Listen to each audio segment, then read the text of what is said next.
Kariuki. Thirikari nĩ gũkorwo ĩgĩthũrima marĩhi ma bithi mathukuru-inĩ ma kothi cia moko gũkũ bũrũri-inĩ nĩguo kũhe arutwo kamweke ga kũrĩkia mathomo mao. Riboti ĩno ĩheanĩtwo nĩ Minista wa Gĩthomo Julius Ogamba hĩndĩ ya kũrugũria irathi njerũ thukuru-inĩ wa kothi cia moko wa Kenya Coast mwena wa Mombasa.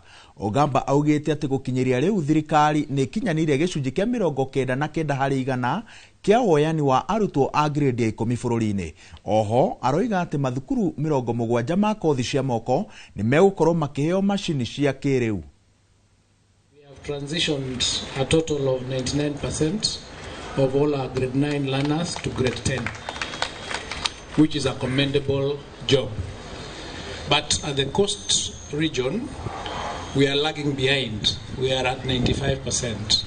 I wish to affirm that we have commissioned a team that is going to review the school fees so that we reduce it downwards in order for us to be able to support all students.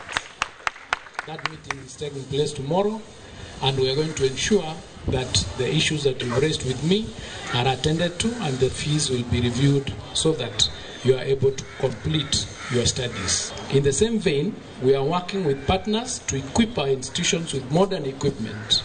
In a short while, for example, we will be equipping 70 TVET institutions across the country with modern equipment from our partners in China. The expansion of infrastructure and provision of modern equipment is designed to support our target of enrolling at least 2 million trainees by 2027.